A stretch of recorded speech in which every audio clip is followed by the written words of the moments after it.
Hello everybody and welcome to the first video in this series, and today I will be talking about numbers and their significance in physics. If you think about it, we use numbers every day and we are aware that they exist. We make operations with them. We pay bills, we count the time for our coffee to be ready, we count the number of donuts left in the office cafeteria, or we just simply count the number of stops to get out of the bus. And we do this by taking numbers for granted. But numbers to mathematicians are more complicated, and using them for scientific or technical tasks requires us to learn some properties of these numbers. In this tutorial, I will talk about some of these numbers and the possible operations that can be done with them. In particular, I will be talking about the natural numbers, the rational numbers, the irrational numbers, and the real numbers. I will also talk about rounding and scientific notation to express these numbers. So let's get started. So the first numbers we're going to be looking at are the numbers that you learn in elementary school, and these numbers are used to enumerate or count things. For example, the number of goals that were scored in a soccer match or the number of touchdowns in an American football game. And these quantities cannot have any other values than 1, 2, 3, and so on. And these numbers are called the natural numbers, and they can only take positive integer values. And these numbers are constructed from the basic unit that we call 1. And this unit will help us to enumerate the elements. The presence of a single element is defined as 1, and if we have another unit besides this single unit, we get 2, and so on. Then you learn that for a more consistent definition of the natural numbers, the 0 is included. 0 is defined as a number that indicates the amount of elements in an empty set, and these numbers are sometimes defined as the actual natural numbers. This including 0 in the natural numbers makes somewhat more sense. After defining the natural numbers, we are taught that we can define numbers before the 0. These numbers are called the negative numbers. And the negative numbers, along with the natural numbers, form a set of numbers that are called the integer numbers. And notice that the numbers are placed such that they are in order from smallest to biggest.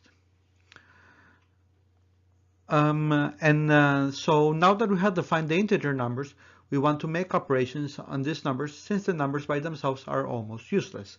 And there are only two consistent and well-defined operations that are possible with the integer numbers. By well-defined operations, I mean that these are operations that must take two or more numbers from the same set and unambiguously give a result within the same set. The first operation that can be done with integers is that of addition. And addition of numbers involves two numbers and is performed by decomposing the number into units and combining them following the order of the numbers in increasing order. So for example, adding 2 to 1 is done by first decomposing the 2 into units and then adding all the units together to finally get 3. To add 3 or more numbers, the same procedure can be followed, and once understood, the result can be obtained in a pretty straightforward way. And addition can also be done with negative numbers and is usually known as subtraction. And considering that negative numbers decrease the count instead of increasing it as addition of positive numbers. So for example, to add minus 2 to 1, we start by decomposing minus 2 into negative units. Then we start to take units from the other number until there is just a single number left to finally get minus 1. Then the second operation that can be consistently done with these integer numbers is multiplication. A multiplication is a shortened way to add numbers. When you say that you are going to multiply x times y, you are actually saying that you are going to add y x times. So for example, to multiply 2 by 3, the algorithm is exactly the same as that of addition. We start by writing the 3 2 times. We then decompose these numbers into units and then add all the ones to finally get 6. And as you can imagine, this concept can be easily extended to any combination of positive and negative numbers. But when multiplying positive and negative numbers, just remember that multiplying two numbers of the same sign yields a positive number, and if the numbers are of opposite sign, multiplying them yields a negative number, as the logic indicates. Of course, since multiplication is just a form of addition, it can be mixed with the addition operation. Now notice that there is no division, since division between two integers is ill-defined. For example, say if you try to divide 7 by 5, the operation does not yield a simple natural number, thus making division between natural numbers impossible. So let's now look at some useful properties of these integer numbers. And for this purpose, and before we begin, define A, B, and C as being integer numbers, whichever ones you like. Doesn't have to be any specific integers, just integer numbers. So let's start with addition. And the first property is associativity, meaning that if we are adding three numbers, the order in which we add the numbers is not relevant. If A, B, and C are integer numbers, we can first add B and C and then add them to A. That is the same as first adding A and B and then adding the result to C. This property allows us to remove the parentheses unambiguously. Addition is also commutative. Adding B to A is the same as adding A to B. Addition also has what it's called an identity, and an identity is an operand, in our case a number, that leaves a number as it is when using a certain operation. In the case of addition, adding 0 to any number on either side will not change the number, so 0 is what's called the additive identity. And as there are rules for addition, there are rules for multiplication, and they are essentially the same as for addition. There are the associative property, the commutative property. However, one difference is that the identity for multiplication is 1 and not 0. The last property of multiplication is that multiplying a number by 0 is, well, of course, 0. Finally, if you consider combining multiplication after adding two numbers, you get what is called the distributive property. That states that if you multiply the result of an addition of two numbers, B and C by A, it is the same as multiplying B and C individually by A and then adding them, regardless of the side where A is multiplying. Now that we have examined the properties of the integer numbers, we examine the properties of a different kind of numbers that are the rational numbers. And we define the rational numbers as all the numbers that are written as A divided by B, both integers, where B is not 0. And it can be shown that these numbers can represent any decimal finite number or decimal number that repeats itself periodically and indefinitely. And it is important to notice that the rational numbers contain the integer numbers. However, before we begin exploring these properties, I want to stress the fact that any number divided by itself is 1 unless that number is 0, that will be considered later. So there are four possible operations with the rational numbers, and the first of these operations is addition. And to add two rational numbers, their denominators have to be the same. So most of the times, cross multiplication of the terms is needed. And the final form of addition between two fractions is the following. And notice that there are no addition operations in the denominator. So for example, to add the fractions 4/5 and 20/3, the denominators have to be the same. Cross multiplying the terms forces the denominator on each fraction to be the same.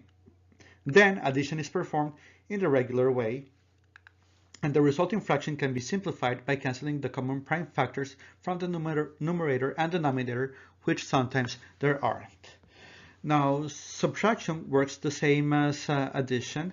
So, for example, subtracting 2/3 from 4/5. To subtract these fractions, the denominator has to be the same for both fractions, so cross multiplication is needed. The result is obtained again in a very simple way, and the prime factors from the numerator and denominator can be simplified if possible. Now, multiplication is somewhat different but simpler. The way to multiply two fractions is by multiplying their numerators and denominators as shown. The example shows this in a very clear way. To multiply 4/5 by 20/3, we first multiply both numerator and both denominators to get 80/15 that can be decomposed into these values and simplified to obtain 16/3. The last operation that can be done with the rational numbers is that of division. To divide the fraction a over b divided d over c, the procedure is similar to that of multiplication. However, we use the EAR rule. The result will be given by a numerator that is the numerator of the first fraction multiplied by the denominator of the second, and a denominator that is given by multiplying the denominator of the first fraction by the numerator of the second fraction. For example, dividing 4/5 by 20/3 gives a fraction that is, well, 12/100. But of course, there's a problem. Assume that C is 0, and in our definition, C is a valid number, right? So if, say, D was 0, we would not have a valid fraction. However, let's try to divide the first fraction by the second using the Euro rule. We get 12 divided by 0. That is, well, that's undefined. So we want a consistent division operation, since that was the whole purpose of, introducing the rational numbers. So we define that any non-zero number a divided by 0 is this weird symbol that we call infinity. And this symbol is preceded by the negative sign if a is less than 0. But then you ask, what is infinity? And we will define it as the number that is bigger than any other number. So let's look at some properties of infinity. Adding or subtracting any number from infinity will not change it. It is legal to add two infinities, and it will give an infinite result. Subtracting an infinity from another is possible, but the result depends on how big each term is, and we will look at this more carefully when we get to the calculus tutorial. And you can also multiply infinity by 0. You can divide infinity by 0, and you can divide any number by infinity. And this will yield, well, different results. And finally, these are the forbidden operations that are ill-defined. And this when you want to divide 0 by 0 or infinity by itself. But this will be solved when we get to the calculus tutorial. Another kind of numbers that we're interested in, and these numbers are the irrational numbers. Irrational numbers are defined as numbers that cannot be expressed as rational numbers. Irrational numbers have finite and well-defined integer parts, but have decimal parts that are never-ending and do not follow a finite cycle after which the numbers repeat. For example, we know that 1/3 in decimal form is 0.3333, and the 3 repeats indefinitely. However, we can easily figure out what is the number that follows the next, since the decimal part follows a pattern. Irrational numbers have an infinite and indefinite number of decimal digits, and they do not have a recurring pattern like pi, the Euler number, or the square root of 2, the golden ratio, whichever rational number you can think of. Then the question is, are there any possible operations with irrational numbers? The answer, as puzzling as it might be, is that there are no possible operations with irrational numbers, since all of them are ill-defined. There is no finite algorithm that allows us to add or multiply two irrational numbers, since their decimal part is, well, never-ending. So we now define the real numbers, that are numbers that come from the set union of the rational and irrational numbers. And we do have the same problem with real numbers as we have for the irrational numbers. If you want to add an irrational number with another irrational number, there is just no way that this can be done. We do, however, need to have a good representation of these numbers, since these irrational numbers show up in many calculations as they are as real as the rational numbers. And the solution to this is very simple, and is to use an approximate representation of the irrational numbers. That is, we can give a good approximation of these irrational numbers as rational numbers. It just so turns out that the operation with rational numbers are perfectly defined as we have just seen. So to make everything consistent, we will assume that the real numbers can be represented as rational numbers, and this will allow us to make use of the real numbers to make calculations. To finish this section on reviewing the kind of numbers, I will give a quick summary of the operations that can be made with these numbers. So if we consider that A, B, C, and D are real numbers, the operations that can be done with these numbers are the following. So you can do addition and subtraction, and they are performed in the exact same way as for the rational numbers. There are also multiplication and division operations, and they are also performed as with the rational numbers. We also define infinity for the operations to be consistent. Of course, we have to define the properties of infinity. So if you add whatever finite quantity to infinity, the result will not change. If you add infinity to infinity, it is infinity. And you can also subtract infinity from infinity. And as for the rational numbers, the results depends on the size of the infinities. That we will solve when we get to the calculus tutorial. Again, the forbidden operations are dividing by 0 and 0 by 0 and infinity by infinity. Now that we have cleared the numbers we're going to use, it is time to see how to actually use the numbers. So we have already stated that irrational numbers appear everywhere and that we will use rational representations to express these numbers. The first thing we have to do is learn how to truncate or shorten the number of digits that are significant for our operations. And since in the real world, instruments are not 100% precise, well, they have uncertainties associated with them. Now, the truncation of the numbers depends on the accuracy of the instrument. So we will discuss rounding to know how to properly truncate the numbers. And there are two concepts that we will learn before learning how to round numbers. And the first concept is that of significant figures or significant digits, whichever name is more than fine. So assume that you have a really long number that is greater than 1 and is expressed in decimal representation. Now, before going any further, we must first define what significant figures are. And significant figures or significant digits are the digits after the first non-zero digit in a number starting from the left. So, for example, if we want to take the first 3 significant digits of the number above, we start by finding the first non-zero digit of the number from the left of the number, well, that is 1, and then we take this digit and the next 2 digits, getting that the first 3 significant digits or figures in the above number are 1, 1, and 0. So the first example was quite simple, and it was a number greater than 1, so no zeros to the left of the number were needed to represent the number correctly. Now we have a decimal number that does require zeros to represent the number properly. So we want to get the first 3 significant figures or digits of the above number. We start by taking the first non-zero digits of the number, that in this case is 2, and the next 2 numbers that are 0 and 7. Thus, the first 3 significant figures in this number are 2, 0, and 7. And now that we know what significant figures are, we move on to decimal places. So assume that you have a number that is much greater than 1 and has a non-zero decimal part. The decimal part of a number is that after the so-called decimal mark, that in our case is the period, whose size I have exaggerated for you to notice. So when we talk about the first decimal places, we are talking about the first digits of a number after the decimal place.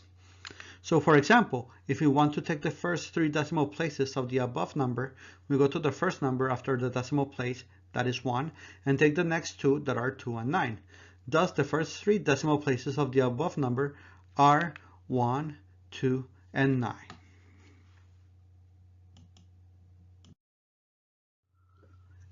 The other case we can be faced with is if a number is less than 1 and we want to get the decimal places. So the procedure to get the first 3 decimal places is the same as in the previous case. You take the first 3 digits of the decimal place of this particular number that turn out to be all 0. And of course, there are some particular cases where the significance of number of figures or decimal places are greater than the length of the number. So you can assume a number like 1.27 or whichever one you like, and now assume that you want the number to 4 significant figures or 4 decimal places. If we follow the algorithm, we will need more numbers than we currently have. In principle, these numbers could be whatever, but we label them as X for the moment. The question is, well, what does X stand for? And we're going to see later on that X could be whatever number between 0 and 9, but it really doesn't help to choose random numbers. And the solution to this dilemma is that we take X as 0. The reason is that without having any further knowledge of what X might be, the best assumption is for this number to be right in the middle of the possible digits that we can round the numbers. Kind of like an average. So X is 0. Okay, now that we have learned what significant figures and decimal places are, we are now concerned on how to round to both decimal places and significant figures. So the next topic I want to talk about is that of rounding numbers, and this might be the most important basic topic for any kind of science, since scientists are always striving for the most exact and precise calculations. These precision measurements can be the difference between earning or losing millions of dollars, proving or disproving a theory, and it can even be a matter of life and death. You know, many important things. So there are different methods of rounding numbers, but we will be using the traditional method that is the one we learned in school, in high school. So the first type of rounding I want to discuss is rounding using significant figures. When rounding to significant figures, we must always consider the digit that follows the number of figures to which we're going to round. So let's illustrate this using a simple example. Say we have a very long number, a number that has both an integer and a decimal part, and we want to round this number to 5 significant figures. The first thing we do is to select the first 5 significant figures of the number, as we have already discussed, and the next number. That is, if we're going to round to the first 10 significant digits, we take the first n plus 1 significant digits. This digit we call the rounding digit, and in this case it's 7. This is where the rounding takes place. If the next number had been less than 5, we would have skipped the next step. But since the rounding digit is more than 5, we go to the next step. We now start the process of rounding, and since the rounding digit is 7, we add 1 to the next number. Notice, however, that the immediate number to the left of the rounding digit is a 9, so we turn the 9 into a 0 and add 1 to the next number to the left. That is, we carry a 1, and so on until we have reached a digit where we do not have to carry any more numbers. So finally, we get to step 3, where we set all numbers before the rounding digit to 0, including the rounding digit, to finally get the answer, but notice that the answer is set to 3 significant figures.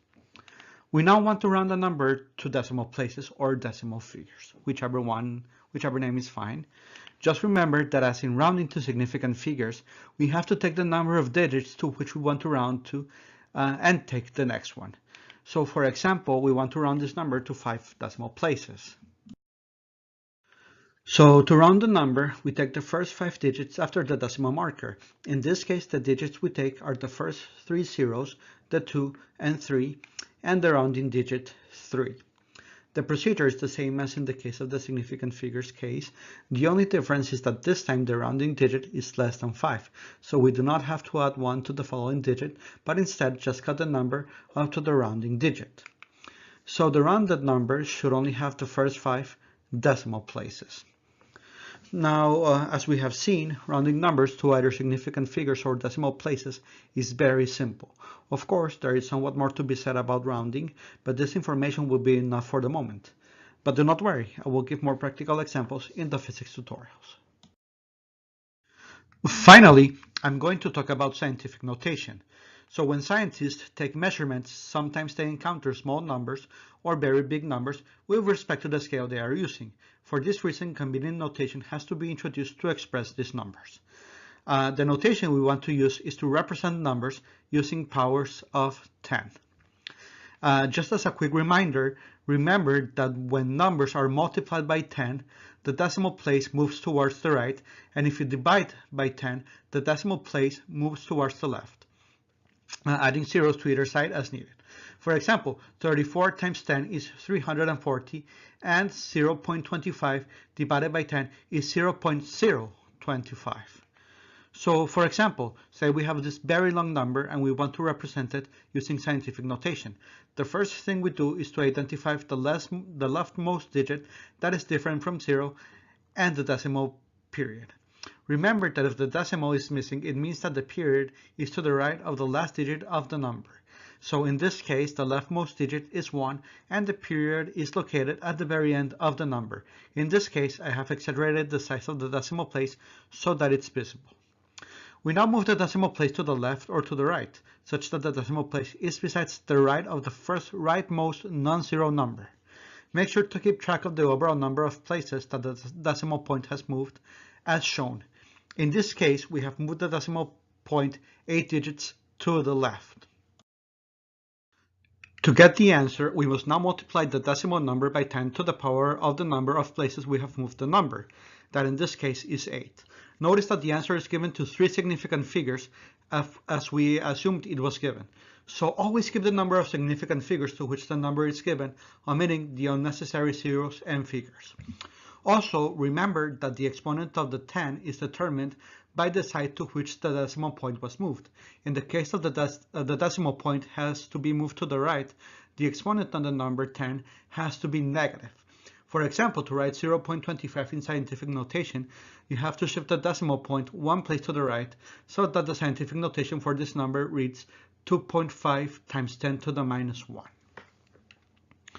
Okay, so we have reached the end of this tutorial, and as a summary, in this tutorial we have learned about the numbers scientists use, in particular about the natural numbers, the integer numbers, the rational numbers, the irrational numbers, and the real numbers, along with all the operations that can be performed with them. In particular, we have learned that the real numbers are the ones that scientists use to express the quantities, and that real numbers are better represented in terms of the rational numbers, so there is an actual way to make the basic arithmetic operations with these numbers. We have also learned how to round decimal numbers to significant figures and express them in scientific notation. Well, I hope that you enjoyed and learned from this tutorial, and I hope to be uploading the remaining math tutorials in the next weeks. If you liked the video, please give it a like and subscribe to get the notifications for when the next video comes. See you in the next video. Bye bye.